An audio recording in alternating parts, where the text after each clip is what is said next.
Live and direct, live and a date no jive. Legalize it. So how much can a koala bear?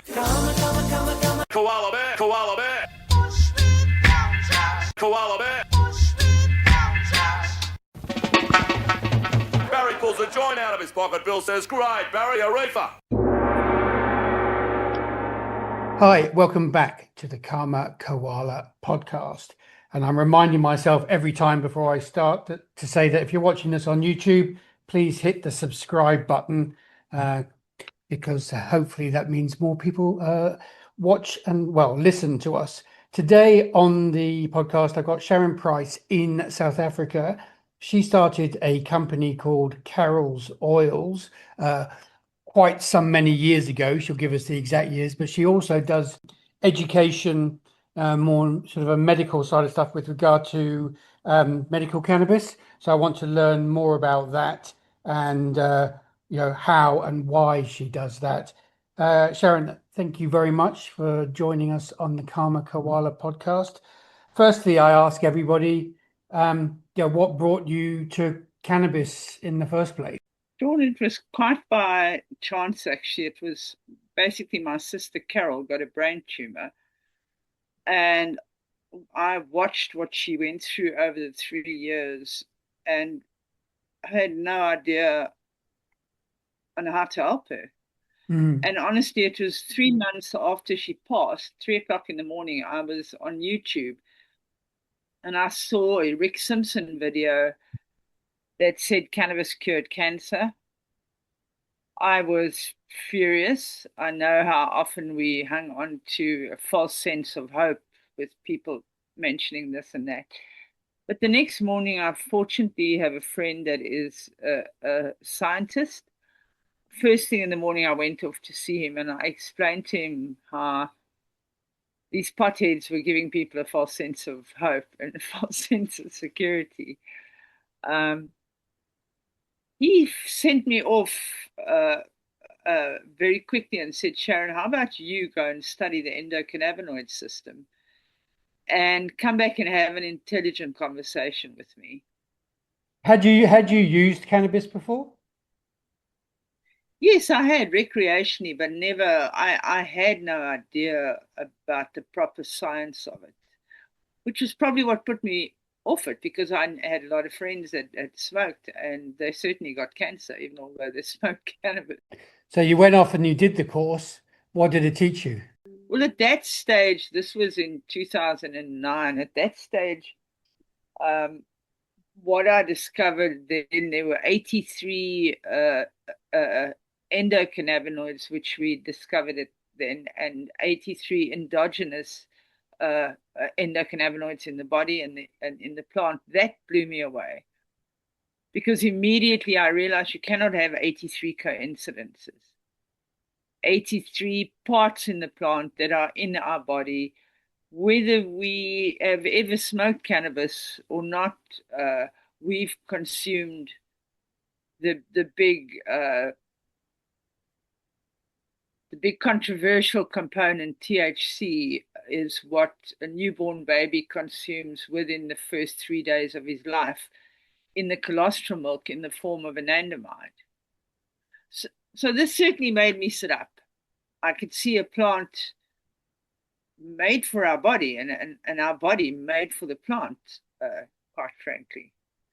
And that opened just so many doors. Things just started happening. I challenged it scientifically. I wanted to find out more. I wanted to test the different plants, different methods of making it. And it was truly a blessing when, again, through the same scientist friend of mine, he said, "Look, I can get you into one of the universities. They have a gas chromatographer." I didn't even know what a gas chromatographer was at the time. "And we can test and see what's on these plants." Oh, well, that was a long time ago, and I must say, 2 universities. One gave me genetics, another one gave me the space to be able to check what I was doing.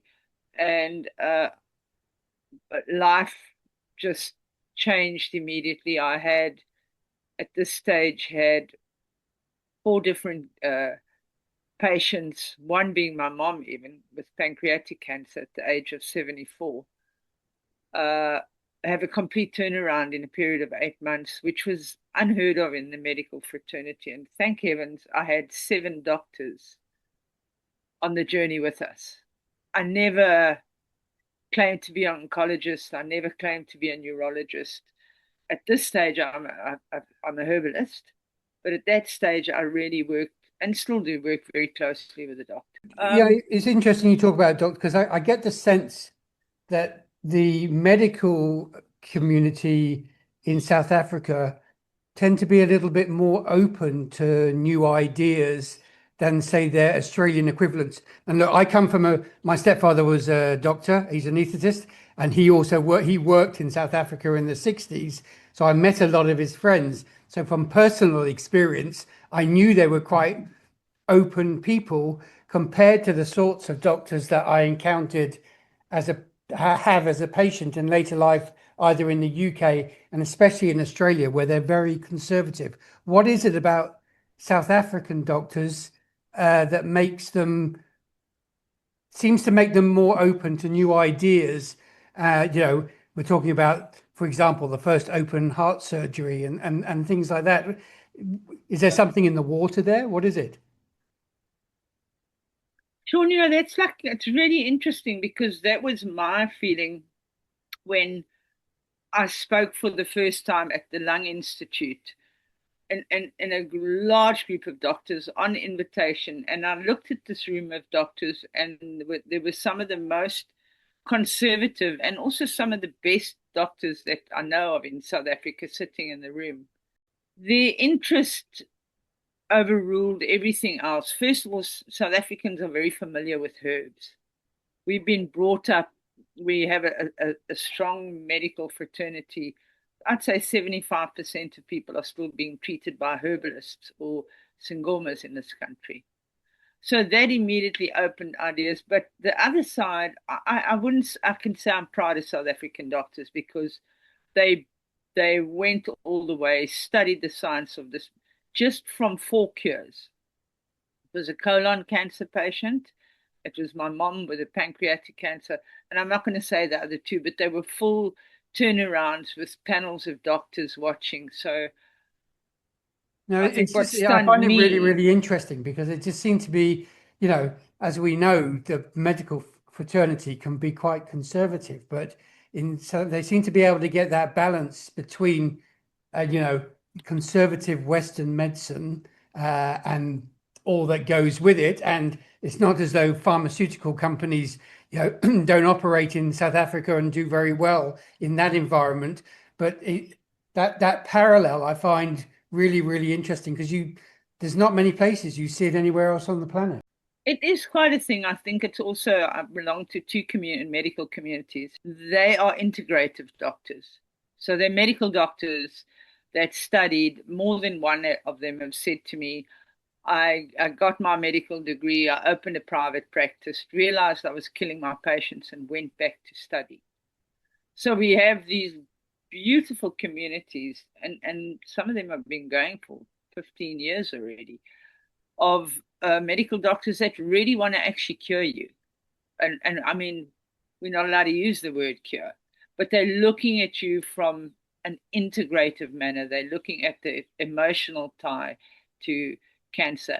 And also, the moment they learned about the endocannabinoid system, they wanted more. The training went absolutely crazy. I spent the next 9, 10 years training medical doctors in South So Africa. what came first, And the development of of Carol's oil, or the education, or did they run parallel? they didn't run parallel. It was the development of the product. It was a year at the university, just trying and trying different genetics, different methods, until finding the right thing. And then all I wanted was to see one cure, one person change. And it happened and shocked me to my core. All I could say all the time was, I can't believe it, I can't believe it. And it was not just cannabis, it's a protocol, it's eating properly, it's a few things. But it happened, and it happened 4 times in a row. And when I was speaking at the Lung Institute, the first cure I mentioned, I actually said very coyly that that doctor that helped me with this patient was sitting in the room, and he kind of shrunk in size, disappeared, didn't stand up. And the very next doctor was the doctor with my mom with the pancreatic cancer. And I said, and this doctor is sitting in this room. And she just stood up and she said, I'm that doctor. I watched this thing happen. After that, all the doctors were trying to jump up. Everybody was, having an experience. And it's been absolutely beautiful, the science of this plant and South Africa, and how the doctors they've just been healers for a change. So, I mean, how does this operate under? We know that SAFRA is very conservative in terms of the type of product that you're making to apply to specific cancers. How does that, when you've developed through testing, how does that work? I mean, can you explain it to our listeners? Do you just give it to the specialist doctor and say this can be part of the arsenal that you have, or does it have to be registered before they can use it? What was that process? See, that's another strange question, because all around the world, not just South Africa, the most countries are able to give CBD, which I've never done CBD medicines. The CBDA molecule is actually 1,000 times stronger than CBD. So I've always worked with CBDA. Mm-hmm. They can either let you smoke a vape. God forbid you give my lung cancer patient a vape to smoke, or get raw flower. So for me, I've just gone by science. So what I do is not compliant. It's done under an association, because I work a lot with THC. I rather work with the science than the agendas. And unfortunately, when it comes to cannabis, especially medically, there are agendas rather than science being used in the law and in treatment. Well, that's the reason I'm asking the question is, I find South Africa really interesting because, as I keep saying to people, because of the constitution, because of the constitutional change with regard to private use, etc., etc. So I'm just really interested to dig in and find out, how does it work in a South African environment, having learnt how it works or doesn't in Australia, which is for me is a bit of a disaster, and there's no science behind it. It's all money. So I think South Africa is thinking about these things more carefully, and I'm wondering how it's managing the processes. Sean, this is where I have to give a heads up to the people of South Africa, not just the doctors, the patients. People have really stood up when it comes to the law. The High Court calling their Constitution Court. The people in South Africa have stood up more than anybody else. And for me, when you get medical doctors standing up, I'm especially proud, because they have all these threats about losing their medical license and this. But once a doctor, I've got one particular doctor, I've had so many patients have a turnaround in their cancer thing from protocols that we do together. We don't have to prove anything anymore. It's happened so many times. And with now you're working with the doctors, and as you say, you don't have to prove anything.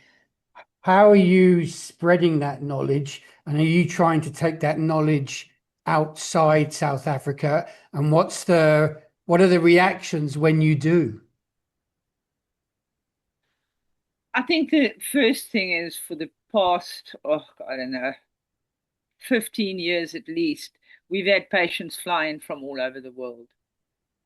So they're coming to you. Yeah, from all over. And then when I do go overseas, last year I was in Spain and in Wales, I am inundated with people knocking on the door. It's quite strange how people come to you. So Yeah, even with our medical training, we're doing training shortly. I think at the end of this month, we're doing medical training again. A good few medical doctors that are not from South Africa attending online. And their interest is the science. I'm not going to talk about compliancy. I'm not going to talk about politics. It's not even about making money. It's rather about making sure that this knowledge goes out there. And I've seen in all these years, I think the plant speaks for itself. But as you tell more people and you educate more people, I presume you have to think about formalizing the way that you do it and how you do it and what information you give at what time. No, I'm a publisher and a writer by trade, so to speak. So I'm always thinking about those sorts of things. How have you found as time goes on, it builds and at some point you've got to give more information to more people in a more structured format than you did before. What's that process been, and where do you think it might be leading you? John, when I first started I started doing the medical training. I also did oil making training. A very close friend of mine, Tony Budden, came to me and he was like, Sharon, why are you sharing your IP? Why? This doesn't make sense. And I was like, Tony, 1 in 3 people have cancer. There's no ways I can see all these people in my lifetime. And therefore, by training another person and another person, and quite a few people went off and made open businesses. People that were already practitioners went ahead, started growing, started making their medicines. I don't want to give you a number, but there's a massive number of people in South Africa that are doing this. And we also, again, didn't only have South Africans. We had people flying from Ireland, from here, from there, do the training, go home and practice it at home. It's kind of like the horses out of the stable. SAPRA can hold on to that stable door as much as they like. The truth is out there, and it's not going to go away. And are you finding that the 100% of those people who are learning that knowledge are applying that knowledge correctly and sharing that knowledge correctly?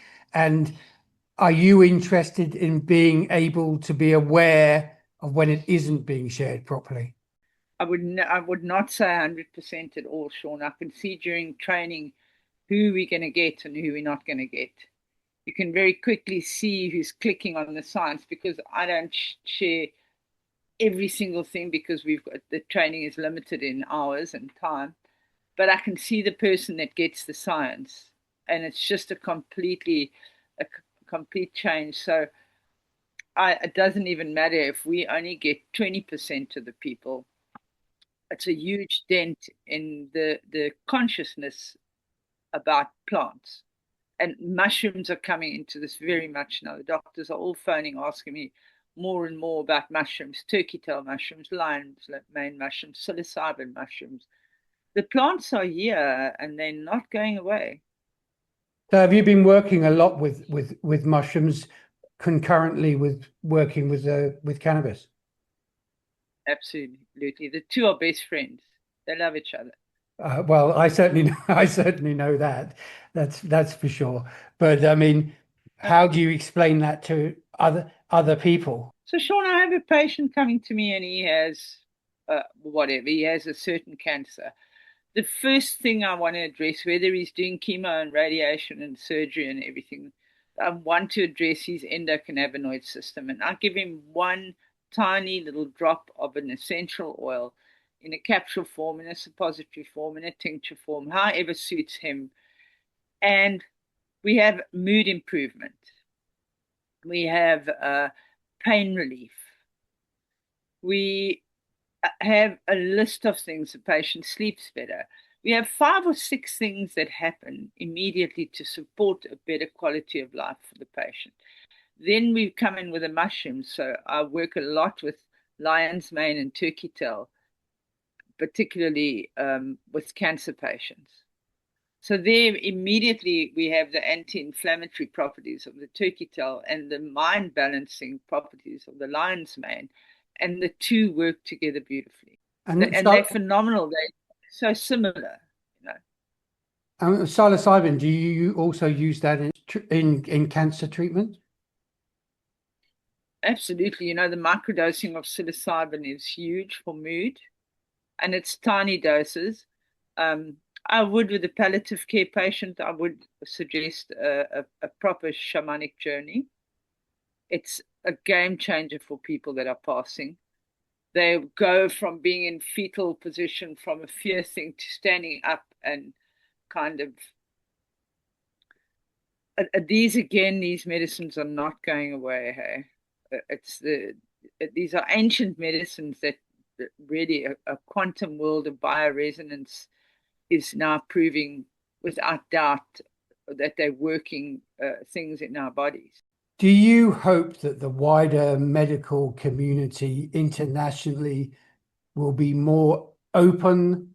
Well, obviously you hope, but do you think that they will actually, that there's an opportunity here at this particular juncture where people are beginning to understand and discuss this a lot more than, say, 20 years ago, whether there is there's some sort of breakthrough moment where there's a lot more understanding and discussion of this? I mean, I look at the US, and I've been speaking to a few people on the podcast who have been, especially those who have been working with psychedelics for over 50. I spoke to a woman the other day who'd been working with them for 60 years, and she said her fear was that people place them within a medical box and forget all the other stuff that they can do for the human physiology, mind, every part of human existence. And she worries that pharmaceutical companies who then educate the medical community at large will narrow down the way that people work with these plant medicines in order to generate profit. And I just find that a really interesting conversation. I don't know the answer to that at the moment, but is that a series of thoughts that or discussions that you've had with people, and how that is managed as we move forward in accepting that these ancient compounds have always worked for humanity? We just lost sight of them about 200 years ago. Well, in Western civilization anyway. I don't think they're going away. I think when one patient, and this was what my experience was, when one patient has an experience and they go out and speak, it's beyond the government, it's beyond the control, it's beyond the big pharma, because these things are so easy for the man on the street to get hold of. The knowledge to make it is so easy, which is why people like me carry on doing what we're doing, because it doesn't matter how many new people we get aboard that actually just put their head down and do this conscientiously. And you can do it as good as a pharmaceutical. You can hold your genetics in tissue culture basically stable for almost 10 years, good enough for a pharmaceutical company to say, I'll take the product. You can make the medicines, mushroom or cannabis, in GMP compliant facilities. We all about that. But what shocks us is the agendas and hiding the true science. Do not think that these big pharmaceutical companies do not know that this is a mood enhancer, that it makes you sleep better, that it does this, that it does that. Do not think they don't, because we have many, many people from this fraternity in high places around the world that have come and done the protocol and the program. And it's not just one thing. It's not just mushrooms on its own. It's not just cannabis on its own. When a patient arrives, it's completely the entire environment. Now, with all the beautiful quantum equipment we have, we can see what the status in a person's body is in minutes. I'm very excited about medicine. Well, right same here. And I've got sort of one more question before we finish, because we're almost out of time. people say people use these natural medicines for pleasure, and I'm a perfect example of that. As you know, now and when I was younger, and they call it recreational use. Talking to you, it seems to me we're talking more about preventative medicine, not just medicine to cure after the fact of somebody being diagnosed with A, B, or C. Do you think, hopefully, if we're all here in the next 20 years' time, that people will come to that understanding that a whole range of compounds that are now perceived by law and power structures as things that are bad because they give people pleasure will actually be perceived more so as preventative medicine for a human being's experiences of life? Because I'm really interested in this, because I've always just enjoyed using these compounds, and generally my health has been pretty good. I've not, I wouldn't say, sometimes I've overused them a bit at certain times of my life, but essentially it's because I get a sense of well-being. I enjoy the experience. I enjoy the experience with other human beings, and that, I would imagine, improves my health. Is that a discussion that do you think people are having or should be having in order as a way to widen the knowledge about plant medicine? Well, I don't think they're just discussing it, they're doing it. Yeah. It's like you said, you used what we would call recreational. You are very likely self-medicating. I bet you the fraternity would have loved to have rather put you on Ritalin. Oh, I'm sure they would have. I'm sure they would have. That wasn't going to happen. Exactly. So I'm afraid, once again, I'll say the bullets through the window, the horses out the stable. This knowledge about mushrooms, about bulbinella, about umpepu, about cannabis is not going away, and it's just becoming more and more complex and available for the man on the street, because he will take it. He's in a corner. The man on the street is in a corner. He is dying from some horrible diseases. When you're sitting with a situation where you have cancer, you'll break the law to you'll help yourself. You'll look for solutions. Look, Sharon, thank you very much for being on the Karma Koala podcast. We're almost out of time. Sharon's going to be at the International Cannabis Symposium that we're holding at University Cape Town Law School at the end of June. So if anybody's listening, happens to be in the area, we'd love to see you there. Thank you very much, Sharon, for being on the podcast and essentially just sharing your knowledge with us, because that's what it's all about. Thank you. Thank you for having me, Sean. Live and direct, live and I take no jive. Legalize it. I mean, how much can a koala bear? Koala bear, koala bear. Koala bear. Barry pulls a joint out of his pocket. Bill says, "Great, Barry, a reefer."